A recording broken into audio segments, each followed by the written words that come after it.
En Tansaníu, við vorum þar að hérna í júní núna 2022 þá fer ég til Tansaníu. Bæði var aftur, talandi aftur ferðalög, ég búin að ferðast út allan heim, en Afríka eins og Suður-Ameríka svolítið eftir. Ég hafði komið til Marokkó og Túnis, en Marokkó og Túnis eru náttúrulega bara alveg nyrst í Norður-Afríku og það svolítið kannski svona önnur Afríka, meira svona múslima, að vísu líka mikið af múslimum á Austurströnd-Afríku, en Norður-Afríka meira svona, það bara alveg við Spán og svona öðruvísi. Þannig að mér hafði alltaf langað að koma til þessara landa eins og Kenía, Tansaníu, Mósambík, eitthvað af þessum löndum, og það verður fyrir valinu að mér hafði lengi langað að koma til Zanzibar og ég var aftur að skrifa og annað, og Zanzibar hafði ég heyrt að væri einn flottasti strandstaður í heimi og hérna eyja rétt fyrir utan Tansaníu, og ég þekki líka kynst konu sem býr í Tansaníu og við vorum líka njóta þess að vera saman. Þannig ég í Tansaníu í júní núna 2022 og þar eftir að hafa verið í Kólumbíu og Dóminíska lýðveldinu þarna í desember og janúar, og þá hafði ég fyrst skipti verið að gera svona tilraunir með kameruna mína aðeins að tala í vél og eitthvað. Þá hugsaði ég með mér að núna langaði mig aðeins að svona gera meira af þessu. Þannig að ég tók dálítið mikið af efni sem ég veit nú ekki hvort ég birti nokkuð tímann, þar sem ég var að tala sjálfur í vél og svona bara aðeins að æfa mig að vídeoblogga, bæði á Zanzibar, og svo fór ég líka í safari upp í þjóðgarðana í Tansaníu, og líka bara mannlífið og götunum og annars líkt. En aftur, þarna hitti ég mikið áhugaverðu fólki, og eins og bara ég hef svo oft hitt á ferðalögunum mínum, meðal annars þessa konu sem að ég held ég nú alveg örglega fyrir að taka hana í viðtal eitthvað til hann, sko. Við erum eiginlega búin að díla það, en hérna gafst ekki tími það alveg í blálókin, þannig að það verður næst, eða í gegnum netið, annarkvort. Við erum líka að fara að prófa það, taka viðtal í gegnum netið. En hérna í þessari ferð kynnist ég sko annars vegar þannig að þegar ég fer í safari þá kynntist ég tveim strákum sem að annar þeirra frá Nígeríu, fæddur í Lagos, höfuðborg Nígeríu, með doktorspróf í heimspeki og býr í Katar, og síðan annar sem að ólst upp í Bútan, eða fæddist í Bútan, sem svona land sem fæstir vita hvað það held ég eitt áhugaverðasta land í heimi. Það talað að sé eins og koma 200 ára aftur í tíman og þeir hleypa bara 30.000 ferðamönnum inn á ári, þannig að þú þarft að þekka einhvern veginn til þess að fá leyfi til þess að koma inn í landið, og ég held að þú þurfir að borga eitthvað í kringum $300 á dag fyrir að vera þar. Þannig að þeir bara leggja mikið upp í að landið sé bara ósnert og annað, en hann fæðist þar, fer síðan í flóttamannabúðir í Nepal og í flóttamannabúðum alla æskuna sína og núna fluttuð til Bandaríkjanna og býr þar. Og þetta svona dæmi bara einhvern veginn, sérstaklega þegar maður búin að taka svona mikið af viðtölum, þá það fyrsta sem maður hugsa bara, wow, þessi gæi áhugavert viðtalsefni.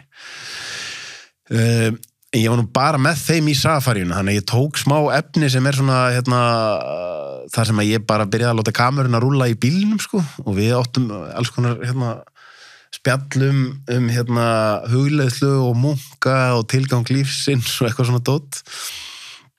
Þannig að kemur í ljós hvort sé eitthvað að því notæft.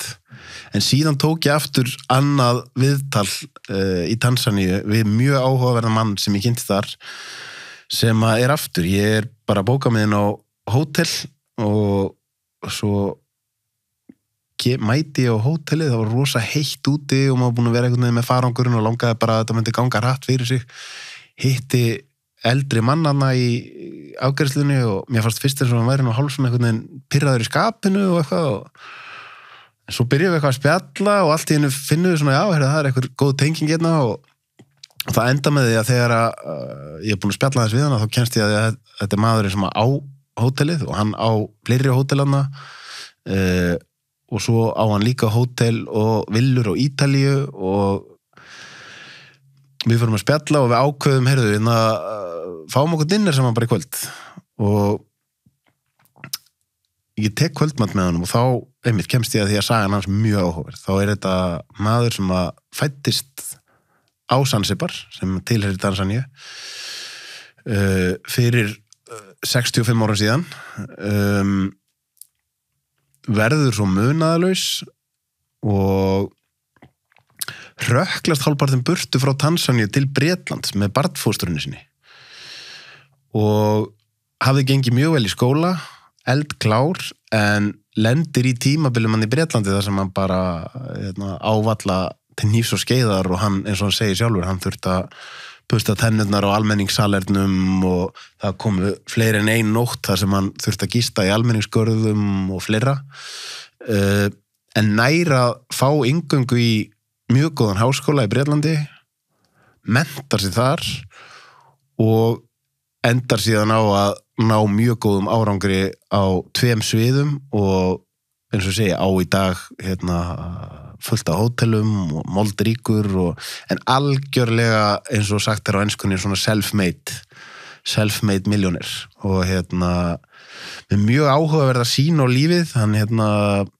mjög hrifinn öllu sem gamaldags og dálítið á því að við séum að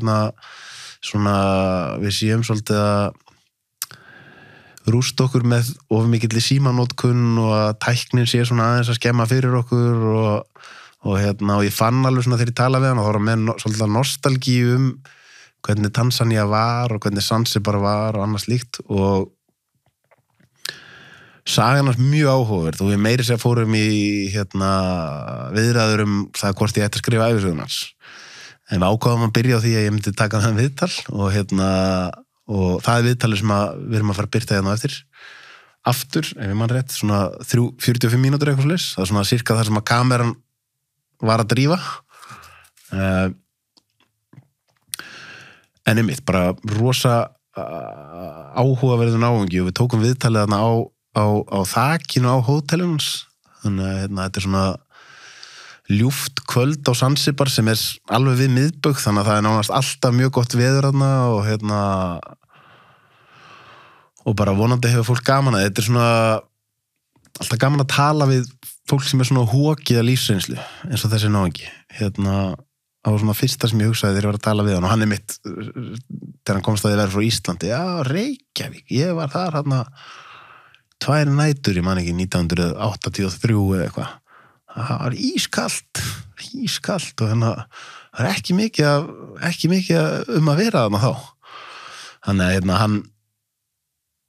hann hafði komið til Íslands löngu áður en Ísland var ferðamannastaður og ég held að hann hefði komið til nánast allra landa í heiminum af því að hann var þeim tíma var hann að selja hann var svona einhvers konar umboðsmaður fyrir fatafyrirtæki og hann hefur eins og hann segir sjálfur hann hefur dressað mikið af hefðarfólki heimsins allt frá rockstjörnum yfir í forsætisráðherra í jakkaföt og fín klæði og var í rekstri mitt á fínustu götunni í London í fatabisnessinum þannig að það ekki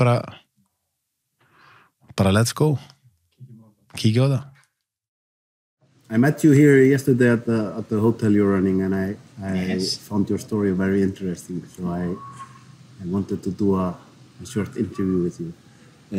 Sure. Maybe it will help me. My daughter has been pestering me to write my life story. Yeah, I understand that. But I'm not a writer, and it's not easy. I started 3-4 years ago. Writing. Yeah. But I only write during rainy season, so it's 2 months a year. I don't have nothing better to do.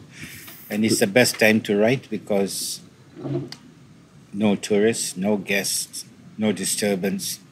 Mm-hmm. And it's just a beautiful time to take time off and talk to yourself. Mm-hmm. First of all, you are back here in Tanzania, and this is the country you were born and raised in. That is correct. I was born in what used to be Tanganyika because I was born in 1955. And in those days, it was a British colony. And then it got its free, it became Tanganyika. It was nationalized as Tanganyika. And then years later, Tanganyika joined with Zanzibar, and it became Tansaníu.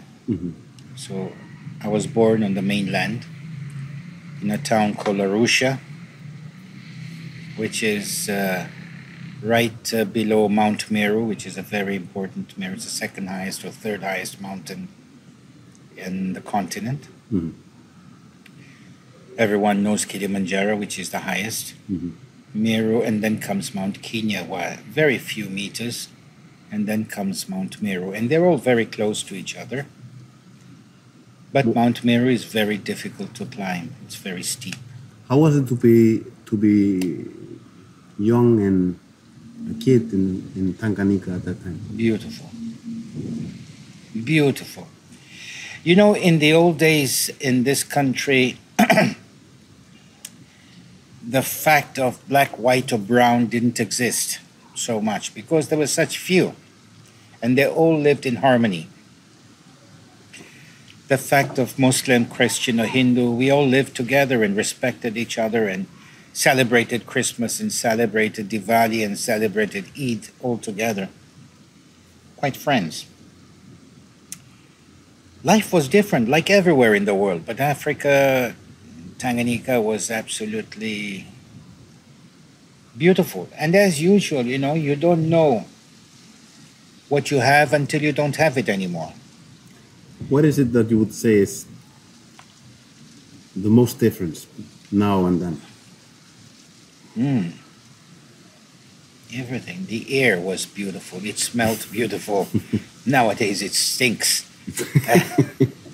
Arusha was not so overcrowded. It was clean. It was efficient. In the parks, there were more animals walking around freely. The life was much more simpler, and it was just beautiful. You know, when I was a kid, and I was fortunate enough to live in quite a wealthy home. So a record player of celluloid was this big and this high. A tape recorder from the table, it was this big. And it was big spools. It was called Revox. A telephone had to be booked to Europe, and you had to go and speak against the wall where it hung, and you had to shout so much that your neighbors were listening to your conversation. So life was a little bit more complicated, but it was wonderful. Today we have everything here, and after 3 months we want the new model. We are unhappy, or our kids are unhappy. You buy this for your kid, and after 2-3 months the new one comes out. He or she is unhappy, they want a new phone. And we have everything here. We have the phone, we have the telex, we have the fax, we have the emails. Is that progress? Yes. Life is easy? Yes. But it's sad. I mean, today I go to the market and I buy potatoes, onions, garlic, blah, blah, whatever, and it's 2,000, 3,000, 4,000, 5,000, whatever. I have already added that up. Boom, it's just 1 + 1 is 2. It's that simple. These guys today, these kids today, they need the phone, they need the calculator to add it. It's sad. You talked about, when I was talking to you last night, you talked about the importance of observing your environment, taking in things. Do you think us being overstimulated by our phones and all the technology, do you think we are in a way losing out on life? Many of us. We are certainly losing out totally on the ability of our own selves. Ourselves, our ability, our intelligence, using our brains to its best. You know, the human brain is something incredible. You know, no one has actually used it to its maximum force. It's a shame we don't even try to use it anymore. In other words, we are vegetating. Because of luxury, we are vegetating. It's a shame. So we have put our hands down and we accept what all the multinationals offer us because we have a little bit of brains, we can afford it, and then we navigate. That's a shame. It's nice to use, to make use, to enjoy what the multinationals offer us, what society offers us, but we should remember to live life to its fullest. You know, I was also telling you, I don't know if you remember, I'm ever so proud, and I'm ever so proud of my daughters. Every parent thinks his or her daughter is the princess. Yes. But I'm proud, which is different. Why? Because, A, they have either of them, and neither of them have ever asked me for a penny. Since they were young, they were 8 years old, they would go to the local feed market, village market, and bring their dolls. If they got dolls, because I hated playing with dolls, they would sell them and make money. Being multilingual, because my wife is Italian and she's a language teacher too, I always spoke English at home, for most of the time. They are trilingual, Italian, English, and they've always learned another language. So at the moment, I think both of them speak Spanish, and one of them even speaks a bit of German. So and I'm very proud of them because they learned. They did their studies and they're working, but they're with the feet to the ground. Simply because I succeeded me, my wife. Her introduction was much more than mine because I was traveling the world due to my profession. Whereas she, being a teacher and being a person very much down to earth, taught them what I have always wanted them, that is to feel the earth beneath their feet, respect nature, love of animals, and the love of music, which are to me two international languages. Wherever you are in the world, you walk with a dog, it's a pretty dog. Someone from that country, you don't speak their language, will approach you and say, "Oh, what a beautiful dog," and blah, blah, blah, blah. You play music alone in the middle of a park. Within a few minutes, you'll find people sitting around you and you don't speak the language. Connection, friends, sort of thing. Music today is not like what it was when I was a kid. When I was a kid, you really needed to be able to sing. I mean, I can play you some music, which is incredible. You needed to learn to play an instrument. Today's electronic. If you sound horrible, they correct it. Instruments are electronical. I'm old-fashioned. That's not music. Music is what comes out naturally. But your story, you said that you're proud of your daughters, and they haven't asked for a penny. You talked about life becoming a little bit maybe too easy with all the technology. Tell us a little bit about your story. You lost your parents at a young age. That is correct. And then you moved from here. That is correct. Give us a short version of your... Okay, that is the sad part of life, but what the hell? We can talk about it. It's a fact, so nothing to hide. I'm not one that hides or am embarrassed in any way. I'm very proud of my past, where I was born, etc., etc. So my grandfather came originally from India, from Gujarat and Kashmir. Very early days, they started planting coffee around Arusha, which is the heart of Tanzanian coffee growing place. It grows very good coffee.